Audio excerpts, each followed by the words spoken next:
Wow, what a round of matches from the fifth match day of the 2025 African Cup of Nations qualifying. This is the African Football Roundup on the African Five-A-Side podcast, but it's a special edition. It's the film study. We're going to basically take some time to reflect on some of our observations that we made right after this intro break. See you then. Hey guys, welcome back to another episode of the African Football Roundup on the African Five-A-Side podcast, and this is a special edition. It's a film study. I feel like this is getting more and more complicated, but this podcast is brought to you by africasaCountry.com. If you haven't been there yet, highly recommend you do. A few very interesting articles at the moment being published.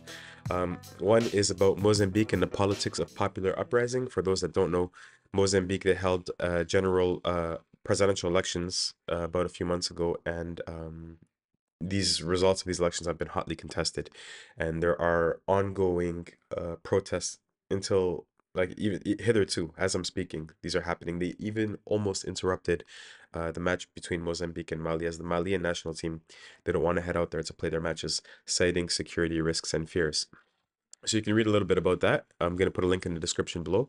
And there's another article about Ruto's Kenya, President Ruto of Kenya, and how since the protests against his finance bill, people have been abducted almost on a daily basis in Kenya. And yeah, sort of looking at also Kenya's history with abductions and assassinations. So actually very dark stuff, but I still recommend that you read those articles at africasaCountry.com. They're going to be in the description below. If you're listening to this podcast, I actually recommend that you pause it, exit the audio streaming platform, and find our channel on YouTube, and actually watch this episode instead of listen to it, because there's going to be a lot of visual keys that I'm going to be making reference to that you might not be able to hear, um, or you might not be able to understand just strictly via audio. The other thing I'm going to apologize about is I think somebody's cutting ceramic tile just outside on the street, and I'm sure that's being picked up on this pretty sensitive microphone. So apologies in advance about that. I hope it doesn't make your listening experience too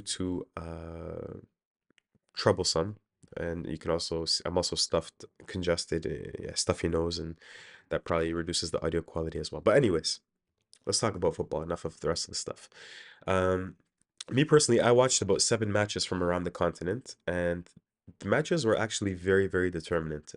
We went from 8 out of 24 slots for the 2025 African Cup of Nations being filled prior to uh, Thursday to now 19 out of 24. There's only 5 spots left up for grabs. But there's really two teams that I wanted to focus on, or 2 matches that I wanted to focus on in this very brief film study. It's not going to be a very long one, but the first one is the Niger versus Sudan match, and the second one is going to be Benin versus Nigeria. So let's talk about Niger versus Sudan. Um, we spoke quite a bit about Sudan in this podcast because of the historic things they were doing at the FIFA World Cup qualifiers, because they had taken Ghana to task in October over 2 matches and got 4 out of 6 points there. And they were doing all of this despite the fact that there's a civil war happening at home. And so when we learned that they just needed 1 point to seal their qualification for the 2025 AFCON in Morocco, I think mostly everybody assumed that this was a done deal, that Sudan would be able to do this, particularly in their first match against Niger, who are probably, over the 5 matches, probably, well, them and Ghana, the weakest sides in the group. I was gonna say the weakest sides in the group, but Ghana actually might be.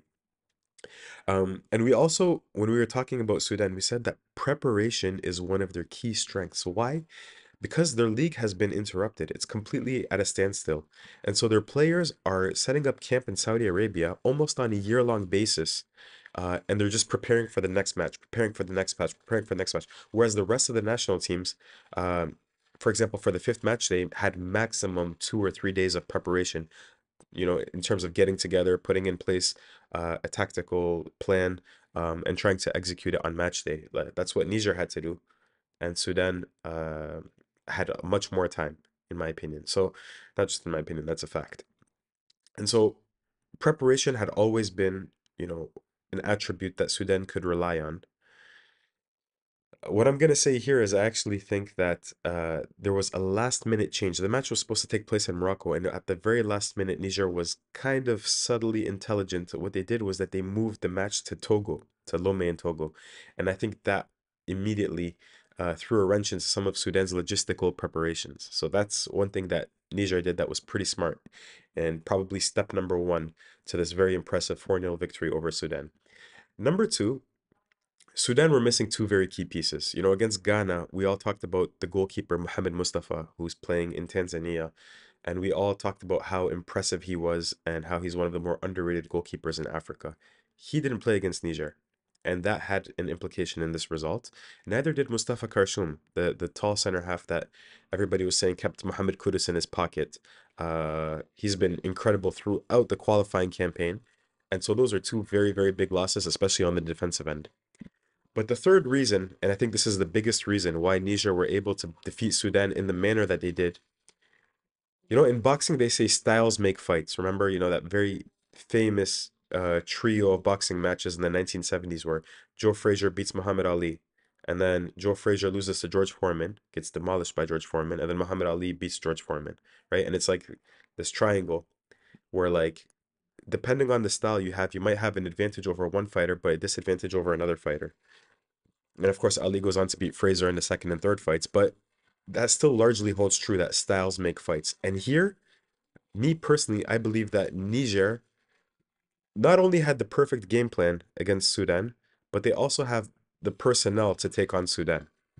So you could see it really in the first goal. The first goal is almost it's the story of the entire match. Youssef Umaru, I believe he's the captain of Niger. He was almost man of the match if it wasn't for Daniel Souza, the striker. He picks up the ball deep and just lifts his head and he just plays a long diagonal over the Sudanese left back. And this was something that they did time and time and time again. You could see that Bedu Zaki, the Moroccan head coach, this was on his mind throughout, you know, the entire match was like, hey, when we get a chance, let's play a long diagonal. Let's play a long diagonal. Let's stretch the Sudanese defense. Because again, if you look at the Sudanese defense, they have a backup goalkeeper in experienced backup goalkeeper in Abu Ashirin, but still a backup goalkeeper. And if you look at their center halves, Abdulrahman Kuku and Mohamed Ering, you could see that they're not the fastest. They're a little bit slow. Very tall, very strong, but not the fastest. And Niger were playing with a target man who's probably not even Nigerian. He's actually Ghanaian, Daniel Souza. He's one of those players that whenever he plays with his national team, he looks like a world beater, and then he goes and plays with his club, and he seems like a regular player. But every time he plays, especially against North African sides, if we can very briefly count Sudan as a North African side, he always finds a way to score goals. Um, and so Umaru plays a very long diagonal, and immediately, you know, if you're the Sudanese left back, your number one job really is to stop a cross coming in. He doesn't manage to do it. He closes down, but he doesn't manage to do it, and it's a low cross. And Daniel Souza pips in front of, I think it's Abdulrahman Kuku, the center half, and with his left foot has an almost impossible finish because he's not even in front of the goal. He's drifted over and he's almost like on the edge of the 6 yard box. And with his left foot, he almost stabs the ball into the ground and it just has the perfect amount of spin on it. And the deviation works somehow. There's a good amount of English on the ball and it finds the bottom corner of the goal. It's a beautiful, beautiful finish if it was intentional. I'm not even sure it was intentional. It probably was, but an improbable finish, beautiful finish, and improbable finish.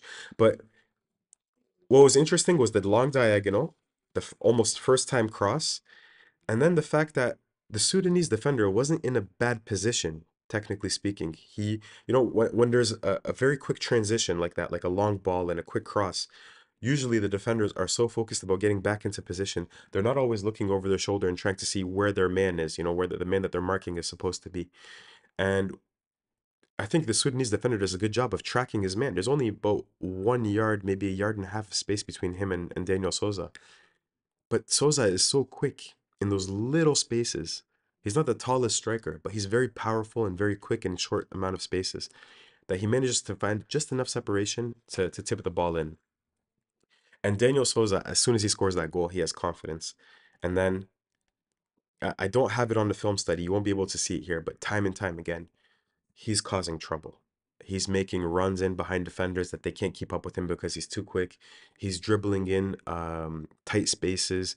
And the Sudanese defenders, they almost look like elephants that are scared of mice, like they don't, like what's going on down there, That's how it seemed to me. And again, styles make fights because when Sudanese defenders are taking on somebody like Jordan Ayew, who's not as explosive as Daniel Souza. I'm not saying he's a better player than Daniel Souza for sure. I mean, according to their club careers. Um, but Jordan Ayew is easier to track, in transition. He's not as explosive. Um, you don't have to like worry about him, like dribbling at your feet and then sprinting away. He can dribble pretty well in tight spaces, but he's not going to sprint away after. Um, that's what I mean by styles make fights. Souza is the kind of striker. I'm trying to think of an equivalent. Asamoah Gyan maybe, but I think he might be a little bit quicker than him. Obviously not as good of a striker, but a little bit quicker. Like a short, not short, but he's like 5'10", stocky striker that is very good in tight spaces. Um, you don't want to play, you would rather play like a center half like a Javier Mascherano, somebody that's, or Lisandro Martinez, somebody that's shorter, aggressive, a hard man marker than somebody like I don't know, Abdurrahman Koko in my opinion. Anyways, the second goal comes from Niger and it's Yusuf Umaru again. And this time the ball pops out to him and he smacks it into the bottom corner. But again, here's where the personnel comes in. If this is Mohamed Mustafa, in my opinion, the ball is saved because the ball dribbles over the ground like it hits. There's maybe 4 or 5 bounces before it nestles into the net. It's not a huge sitter, but it's one of those where Mohamed Mustafa probably makes that save and Abu Ashirin doesn't. The third goal, again, you see Niger threatening. By the way, throughout the first half, they're on the front foot, quick transitions, long diagonals. And by the way, after the second goal, Umaru sprints to the ball. I love this reaction. Let's go score more. They had the right mindset throughout Niger. Like, let's go score more. Let's go score more. Let's run up the goal difference. Maybe it's going to make a difference. Maybe we're going to need it. And if they did need it, and now they have a better head-to-head than Sudan. And as long as they match Sudan's point totals, they're going to qualify ahead of Sudan, which we never thought we would be saying. So the third goal again comes from a long diagonal. And the quick striker is just too much for the lumbering defenders. Wins a penalty. Very clumsy challenge from the defenders again. And this time Daniel Souza, I mean, beautiful penalty as well. Abu Ashirin, you can criticize him, but even if he went the right way, he's never going to save that penalty. And so Niger were all around hungrier, more aggressive, better game plan. And Sudan, honestly, like they never looked like they were in this match, which is interesting because we haven't seen Sudan be punched in the mouth throughout these qualifiers, or really, let's say, since Kwesi Appiah took over. So now the question is going to be, how are they going to react? And that's, in my opinion, the sign of a strong team with good leadership is when they get punched in the mouth, they respond well. And they have a very tough match now at home, which is Libya, where there's a big Sudanese community, against Angola, the best side in the group. If they can manage to at least draw, they qualify. If they lose and then Sudan beats Ghana, and Niger beats Ghana, then Niger is through. So it's going to be an interesting sixth and final match day. I think a lot of Sudanese people have high blood pressure after that match. But like I said, hats off to Niger. I thought they had a great game plan and it worked to a T against Sudan.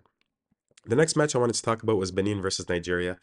Over the last month or so, there's been a lot of Nigerians saying, I hate Nigeria, that I'm biased against Nigeria, that, Nigeria is the greatest team in the world. What's this guy's analysis about? And you're probably going to say the same thing now that I'm calling you out on it. But honestly, I love the Nigerian Super Eagles. In my opinion, best national team jerseys alongside Mali and on the African continent. I have a lot of Nigerian friends. I've never been to Nigeria. I'd love to go one day. I hope to go in the next year or two. Um, but how can you have anything like African football is not African football without Nigeria. I love Nigeria, but I have to when I see something, maybe I don't think I'm being biased. I can tell you I'm not being consciously biased, but when I see something, I have to call it out. And so what I said before the match was that Gernot Rohr is going up against his former team, right? Benin at home were strong, even though I know it's not at home. It was in Cote d'Ivoire at Felicia Stadium in Abidjan. And I thought, Benin could probably get a good enough result against Nigeria to qualify. What I said about Nigeria was that I wanted to see them with their firepower winning like 3-0, 4-0. Like it's time for you guys with what you have on paper to dominate a match from minute 0 to minute 90. Now, if you watch that match, you know that's not what happened. It's not that Nigeria were poor. I'm not saying that they were poor.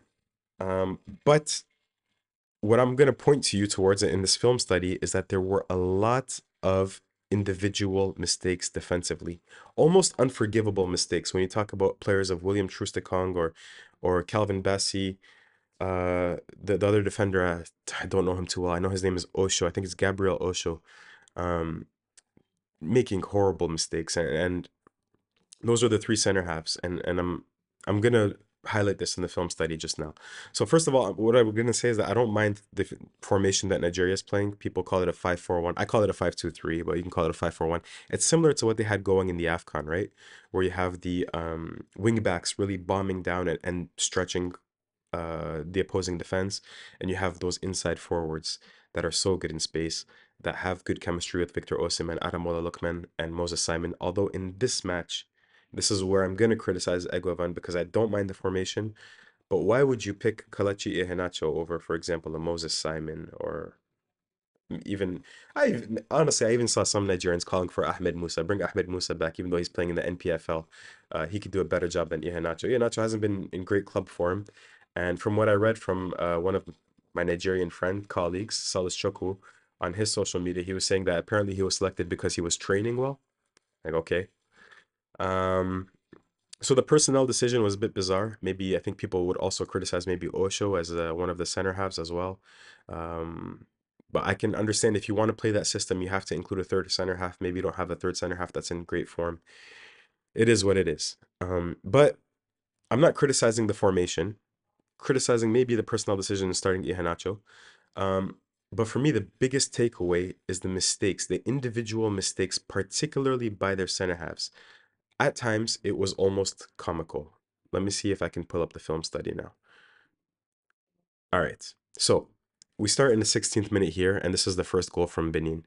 You could see that Nigeria are mixing in some man marking. You see everybody's on a man except for at the very top of the box. They did this time and time again, leaving players unmarked at the top of the box when defending corners. And defending set pieces has been a problem for Nigeria for the better part of a year now. Um, and again, they're going to concede here against Benin. And so as soon as Benin plays this short, look what happens to Alex Iwobi, who's supposed to be marking Mohamed Tijani. First of all, Iwobi, a central midfielder or a midfielder, attacking midfielder, whatever you want to call him, on Benin's best aerial winner of the ball, Mohamed Tijani, a center half. I don't love that, first of all. First of all, can we have switched, for example, Calvin Bassey, who's marking space, who's marking a zone with Alex Iwobi, and have Alex Iwobi marking the zone instead? I don't know. Like I'm at the same time, I'm not a coach. I don't like journalists that come here and pretend that they know better than coaches and set piece coaches to that and pretend like they're all know-it-alls and everything. But for me, this seems a little bit bizarre. They play it short, and as soon as the ball finds its way back to, I believe, is Junior Oleitan, the very, very explosive Benin winger, Iwobi loses track of his man. And I could see what he's trying to do is maybe he's trying to creep to the top of the box because Iheanacho is going out to contest, even though he doesn't really contest. So maybe Iwobi's distracted by the fact that there's somebody at the top of the box that's unmarked. And you could see him looking at that player, number 8, who is it Ceci Dalmeida? I'm not sure. But the ball comes in from Oleitan, and as Iwobi lost his man, Tijani comes in into space, right in front of William Troost-Ekong, who doesn't attack it aggressively enough, and Stanley Nwabali has to do better there. A goalkeeper that's been great since the AFCON, but look, it was raining at the same time, so the ball could have been very slick and slippery. I don't like to blame goalkeepers too much for, if they make one mistake per year or whatever, after he's played so well for so many games. I don't like to blame Stanley Nwabali too much, but hey, that's a goal that's, in my opinion, this should have been defended much, much better. And you could see that there's problems defending set pieces if you're Nigeria. Second, I think this is a goal kick. The ball's coming in the air, and like here, look, the thing that I didn't check is I didn't check to see if Troost-Ekong and Calvin Bassey and Osho are playing a system with their clubs as three center halves. But the thing with Troost-Ekong and Calvin Bassey is that they played it at the beginning of the year, so it should be fairly natural to them. But I don't know, for example, with Osho, if he's used to playing in this system.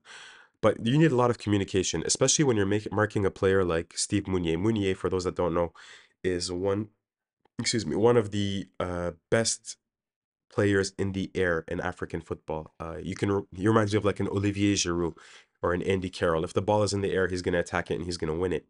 But you only really need one defender to mark, to stand to challenge him, and the others can drop off and try to win the second ball. And what you have here is on a goal kick, Osho starts by marking Mounier, and then Troost-Ekong comes all of a sudden. And it doesn't seem like they're speaking to one another. Osho drops off. Troost-Ekong loses because he's coming from like way far back. He loses this ball. And where Osho was supposed to be, or where Troost-Ekong was supposed to be, the ball drops. And all of a sudden, the fullbacks are sprinting back. And that causes a lot of confusion. And Benin have another shot on target as a result. So just a little bit of communication. One of them challenges the striker. The other one drops into space. And that situation would have been avoided.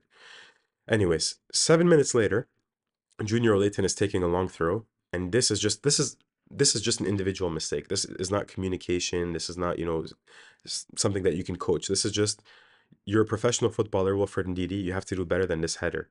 Like you have to do better than this. You cannot head it right back into the box towards Benin players. And they have another shot off target as a result. Junior Olayton again, the 27th minute, taking another corner kick. And again, Nigeria have struggled defending set pieces. Here's the corner kick. Like, what are we doing here? Now, it's Steve Mounier. He is being marked, but the player is just shrugged off. I'm not sure who it is. It's not Iwobi again, is it? It could be, yeah. I don't think it's Iwobi again. But he's just completely shrugged off, whiffed, second one, whiffed. And here again, this is a tricky situation because you're trying to get up, you're maybe trying to play players on side, you're trying to contest the shot. And when you're rushing out like this, it's not always to easy to look back and see who you're leaving behind. But this still cannot happen. Like the ball comes through, pops up, and Mohamed Tijani, the goal scorer, is wide open. And if he has a better first touch, he probably has a second goal here. Great tackle by I'm not sure if it's Bruno or I think it might be Bruno. Great tackle, and Nigeria is saved from conceding again. Uh, Now, again, you don't want your center halves dragged out into space like this. This is the second half. In the second half, by the way, Augustino Eguaven, I think he saw that Osho was struggling a bit. Maybe he thought that they needed more bite in midfield, and so he moves to a 4-3-3, adds a central midfielder, removes a central defender. And again, completely understand the tactical move. I think it's a good decision, to be honest. I like Augustin Aguivan as a coach. I think he's done a decent job for Nigeria. I want to see him given more time to maybe work on things like set piece defending. But now you only have two center halves. So when you only have two center halves, I don't want to see a center half chasing Steve Mounier all the way almost to the touchline. And especially when you know that he has players in support that are not too far away. It's not like he's completely isolated. So Steve Mounier does a great job here. Takes a touch, back heel, and all of a sudden, Benin are attacking. There you go. Nothing comes of it. This is egregious again. And the good thing about Nigeria is that they fix this later in the match. But you have the left back from Benin taking a throw in, and look where he's taking the throw in from. That's his own corner kick, semicircle or quarter circle behind him. So he's really in his own zone. Now he's gonna do the thing where he cheats and he takes, like 10 steps up to take a long throw. But he's in his own zone. Again, his own zone. We're only playing with two center halves now. Do we really need William Troost-Ekong on Steve Mounier's back all the way over here? All the way over here. He's in the midfielder position. This should be Ndidi. This should be Onyedika. This should be Iwobi, somebody else. He's all the way over here. He lets it bounce. And all of a sudden, okay, thankfully over here, nothing came of it. Thankfully over here, nothing came of it. But again, like, does this make any sense? For me, it doesn't make any sense. We don't need William Troost-Ekong in these advanced positions. And over here, I think they fix it, if I'm not mistaken. So this is almost the exact same situation further up the pitch. Long throw. And look, now it's Wilfred Ndidi on Steve Mounier. And you have the two center halves.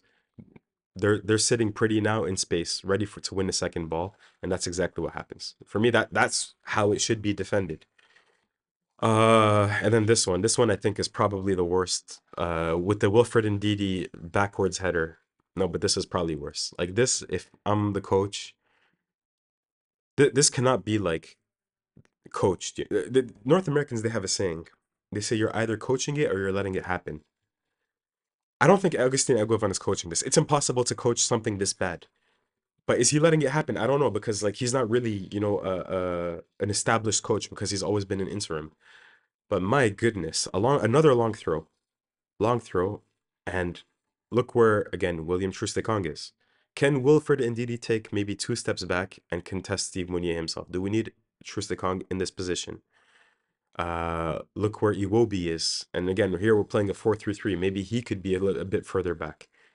The ball bounces again. Okay, and look where Calvin Bassey is. He's supposed to be your left center half. So I want William Troost-Ekong where Calvin Bassey is, and Calvin Bassey way in that space between him and Bruno Onyemaechi. And the ball bounces again, and Aina and Bassey run into each other. They give up the ball, and Junior Oletan off target. But like that is amateur defending from two very good center halves. Somebody that I believe, deserves to be in the CAF Player of the Year award, William Troost-Ekong, and Calvin Bassey, who I've, again, very, very high regard for. Very high regard for. I think he can be one of the best defenders in African football. But that is just amateur. Amateur. And it's like, they're used to playing with one another, but maybe not in this system. I don't know what's going on. What can explain that? I don't know. But overall, I was very disappointed to see the individual defending errors from Nigerian defenders. So yeah, that's our film study. We'll wrap that up. And for the rest of the matches, I'm just going to give a few notes. I watched Angola versus Ghana.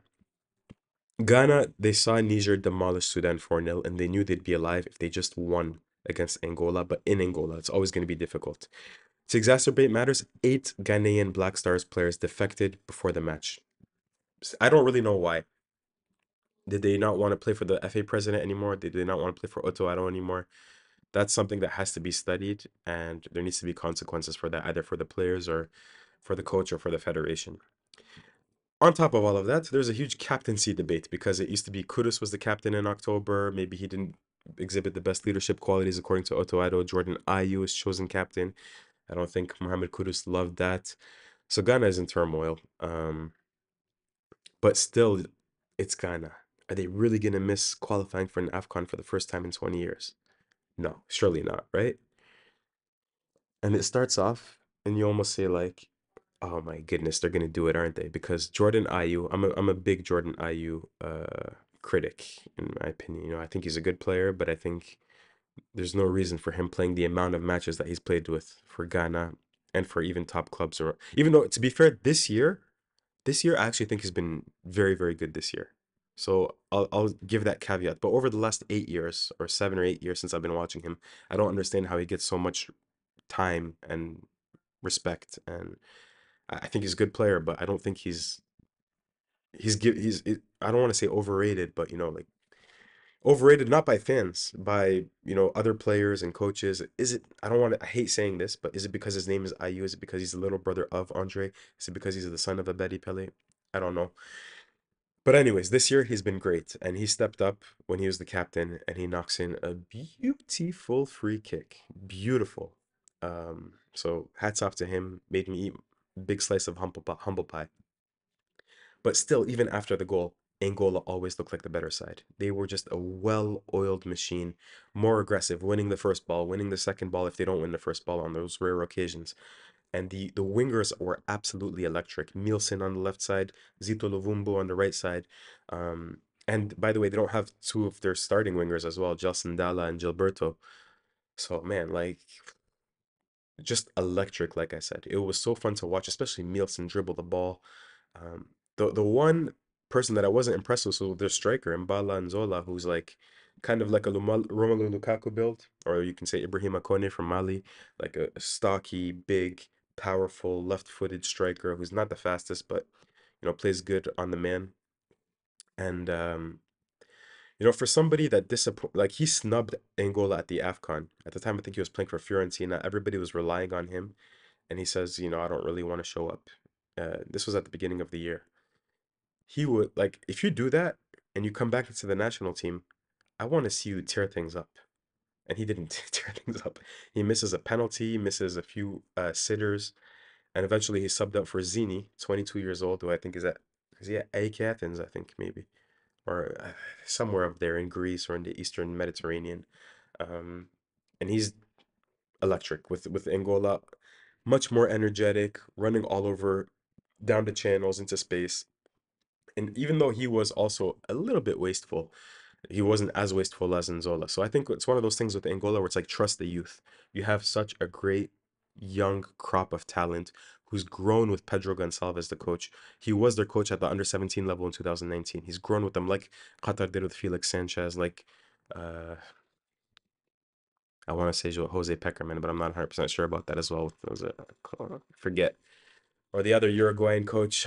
My South American football knowledge is embarrassing, but I like when that coach grows with players is when they were like teenagers and now they're adults. There's something that warms the cockles of the heart when you see that.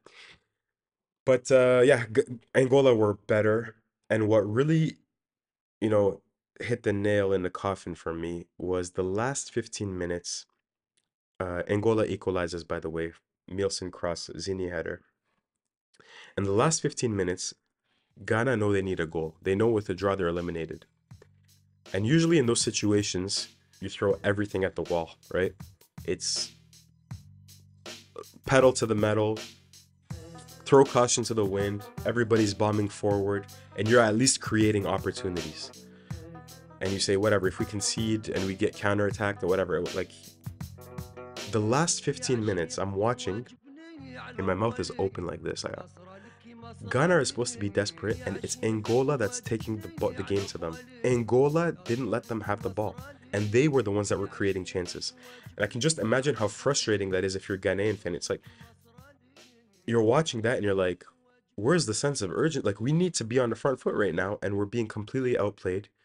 And then I thought, wait, is that frustrating? Or on the other hand, if you're a Ghanaian fan, is it like, okay, if we can't step up in the last 15 minutes when we're on the verge of elimination, facing elimination, then this team really doesn't deserve to qualify.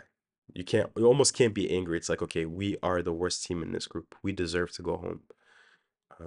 And Kudus was subbed off, and you could see the dejected look on his face and Ado's face. They were just completely powerless in those final 15 minutes. So watching Ghana then made me realize that they don't need to qualify to the AFCON. They shouldn't be there. They don't deserve to be there. They need to get back, regroup, and find somehow, some way to re-energize and rejuvenate this squad. I watched the second half also of Uganda versus South Africa.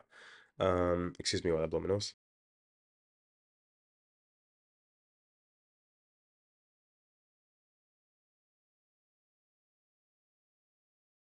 So yeah, I only watched the second half of Uganda versus South Africa. What a composed, impressive performance away from home for Bafana Bafana. Even though the match was a dead rubber, there was nothing on the line really because Congo failed to beat Sudan. I think South Sudan even beat Congo. And hey, if you haven't seen South Sudan's results in this qualifying group, take a look at it. Like very, very good for a team that was very, very bad 10 years ago. I'm telling you, South Sudan in the next 5 years is going to be a real team in African football. Anyways, so this was a dead rubber match, and South Africa, they had practically, like their starting lineup when it comes to the back six. Teboho Mokoena, the back four, and Ronwen Williams. Um, but the front four it wasn't like the established star players of South Africa. It wasn't Percy Tau, it wasn't Temba Zwane, it wasn't Lyle Foster, um, who are players, if you're playing at an AFCON or a World Cup, you're assuming should be playing there. Um, Instead, you had Elias Mokoana, who's, by the way, been great the entire year, but didn't have a great game. Also Polis and Tepelo Morena. And still, South Africa completely dominated. They took the game to Uganda in Kampala with that great atmosphere, but it was never really a game. And that's just like a hat tip to Hugo Bruce. South Africa are 10 matches undefeated now, and it's like you feel like they've arrived now, when you can put in that performance against, by the way, a team that was top of the group before the match started, away from home. you have to feel like South Africa arrived now. It's easy to win matches at home sometimes, especially when you get, like a team from Pot 4 or whatever the case may be, like a South Sudan is coming to Cape Town in a few days. Those matches, if you win, that's not surprising. But a mark of, an African heavyweight, in my opinion, is when you go to other nations, and it doesn't have to be top 10 nations in Africa. It can be Uganda, who's decent, and you completely impose your will on them. And anybody that watched that match, again, I only watched the second half, but anybody from what I've spoken to people that did watch the match, anybody that did watch that match, they were completely convinced that the result was only ever going to be a South African victory. Tactically, I really like the Mudau Moreno partnership down the right wing. I thought that was interesting. I like, when you play sometimes like two fullbacks on the same wing because they have the same instincts and they help each other. Moreno will come back. I know he's not really a fullback. He plays as a winger, but he can play as a fullback, and Mudau can also play as a very attacking fullback as well, a wing back. And so they can overlap. They have some of the same instincts. They can help each other defend and help each other attack. And I thought they had a great partnership down the right wing. One player, again, I only watched 45 minutes, but I wasn't impressed with Evidence Makopa, and that's been the case throughout the year, starting at AFCON. I thought when Ikram Rainers came in, yes, he doesn't have the height and the strength and the build of an Evidence Makopa, but Ikram Rainers, like, technically incredible. I thought he was very, very good, very intelligent, better than Makopa by basically every single metric but aerial duel. So I want to see him start matches more if Foster is not there. Um, Good interchangeability in midfield between Mokoena, Leroux, and Obas. I thought, when one of them bombed forward like Thibaut often does, I thought, Obas filled in well. Leroux did as well. Sometimes dropped into a double pivot. I thought that was cool. That was my first match watching Luke Leroux. I thought he was decent. So yeah, South Africa, like, hey, like, hats off. Go support your team in Cape Town. Let that be a celebration. Win the match by 3 or 4 goals. And then, hey, reset for March because World Cup qualifiers are on the way. And I really want to see South Africa hit their peak, for those 6 months between December 2025, January 2026, and the World Cup, which is in the summer of 2026. It's all about peaking at the right time now. Continue to build, continue to build, continue to build. Just make sure that when those big tournaments arrive, play like you're playing now. And I think everybody's going to be happy. I also watched the first half of Botswana versus Mauritania because I was curious about Botswana. They were off to a better start on the front foot. Um, I wasn't happy with the fact that they conceded first to Aboubakry Koita. By the way, fantastic player from Mauritania. Like Daniel Souza, that guy, you watch him. But even with his club, he's really, really good. I think he's one of the most underrated players in Africa. But if you've watched a little bit of Mauritania, that he is a beast when it comes to free kicks and set pieces, like Teboho Mokoena is for South Africa, for example. So if you have a set piece that's within range and he's standing off ball, you have to be prepared. If you're the coach, I know it was an interim coach for Botswana, you have to be prepared. You have to be drilling your team like, hey, when it comes to free kicks, if it's in range, rush Aboubakry Koita because he's going to hit it. And sure enough, like, they have a free kick, again, 30, 35 yards off. Ball is like rolled out to Koita and he just smacks it top shelf. Great free kick, similar to Jordan Ayew, but like maybe the other way. I mean, similar in beauty, not similar in the strike. But they were both side-footed, lots of velocity, lots of good English on the ball. So I was disappointed with that coaching from Botswana because any kind of film study would have revealed that. And they hit back on set pieces. I like the midfielder that they have that plays for joining Galaxy Baruti. I like Tumisangori Bonya, who's currently playing in Morocco, but he played in Algeria. I got to watch a lot of him with USM of Algiers. Very, very good. But over here, he was playing as a winger, and with Botswana, he was playing as a striker. And he's one of those players that, is sort of playing back to the goal. He's not very fast, even though he was good as a winger. He's not very fast. And even the wingers that played on the day for Botswana, they looked average and they didn't look explosive. Um, and that for me was a little bit, how can I say this? It was a little bit concerning because even though Botswana equalized and overall I think they were the better side on the day, even though I only watched the first 45 minutes, they were the better, I should say the better side in the first half. They didn't really have a player that I think that can cause chaos either from the wing or from attacking positions. And I'm thinking they remind me a little bit of Namibia. If you watch Namibia earlier on in the year in the AFCON, where it's like well organized, coherent, but not expecting them to score a lot of goals. Everything is in front of the defenders. Nothing goes in behind. Nobody's running down the channels. Nobody's dribbling past three or four players. So I'm sorry if that's harsh, but I expect even if Botswana do qualify, and that was a great result for them, um, I do expect them to probably crash out at the AFCON unless they manage to recruit some brilliant players. Mauritania are still alive, by the way, but they need to win versus Cape Verde, and they need Botswana to lose versus Egypt. Very, by the way, very doable. Mauritania is playing at home against Cape Verde, who's eliminated, and Botswana, I don't know if they're going to beat an Egypt side, who, by the way, is playing all domestic players and not even their best domestic players. So they've taken their foot off the gas, but they could still lose to the quality of those Egyptian players, even though they're playing domestically. And I think we've been gone for 40 minutes. We've been going for 40 minutes now, so I'm going to end with the final match that I watched, Algeria versus Equatorial Guinea. Very boring match for a neutral, I think. But when Vladimir Petkovic, the Algerian coach, was hired, I remember thinking he has three main jobs. Number one, fix the relationship between the center halves. Number two, fix the midfield balance. And number three, please God, teach this team how to defend set pieces. Actually, problems that are not too different from what I was criticizing Nigeria for. And initially, he didn't do that. We were conceding 3 goals to South Africa, 2 goals to Bolivia, conceding. We lost at home to Guinea, conceding there, conceding Zimbabwe, who's not bad, but again, conceding goals. And now we're on 5 straight clean sheets. And I think he's managed to shore things up by moving to a back five. Back five really suits a player like Rayan Ait Nouri from Wolves as probably, in my opinion, one of the best wing backs in world football. Aissa Mondi, the center half, is playing either as a right back when they play four at the back, or if they play five at the back. I think that right center half position suits him really, really well. Same thing with left center half for Rami Ben Sabaini. So it's a system that I think really suits the defender's skill sets, and so that's what's good for Algeria. The midfield has looked good, even though perhaps the two best players, Hisham Boudawi from Nice and Ismail Ben Nasser from AC Milan, they've been injured. But still, Rami Zarouki has been playing really good as a 6. Adam Zorgan has been playing good as an 8. Um, what is a little bit concerning for me now is the form of the wing players, Riyad Mahrez and Saeed Ben Rahma. They've been poor. They've been a lot better in previous matches, but there are reasons for concern. Ben Rahma is not playing a lot of matches for Lyon. He was okay, like I said, again, in the October matches, he scored a brace. Riyad Mahrez was decisive in the October matches as well. But I'm thinking, honestly, if Pekovic wants to be radical, I don't think those players are going to be in form, like I said, in that window, that 2026 window, as I was talking about for South Africa. Bring in Mohamed Amin Amoura from Wolfsburg, put him on the left side. Bring in Bashir Beloumi when he comes back from his ACL injury, put him on the right side, in my opinion. And find another striker because Bounedjah is decent, but is he going to be in form when that 2026 window rolls around?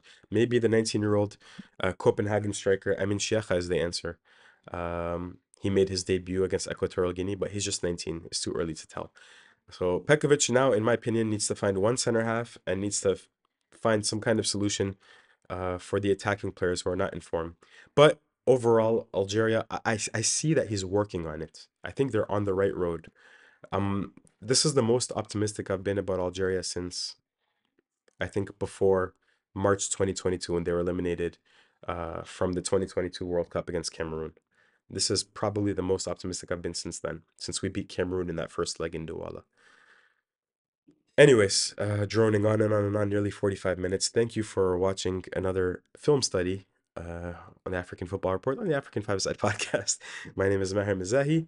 I'm going to check in again maybe on Tuesday when we just go back. It's not going to be a film study, but I'm just going to go back and recap what we've learned over these 3 months of AFCON qualifying and maybe just a quick preview on what we can expect to see in Morocco 11 months from now. Oh, no, 12 months? No, 13 months from now. 13 months from now. We should start a countdown. All right, guys, thanks for listening again. If you've enjoyed this, please subscribe on YouTube. Please give us a 5-star rating and subscribe on the audio platforms. Share with a friend. That's always very helpful. And we'll speak to you in a few days. Take care. Peace.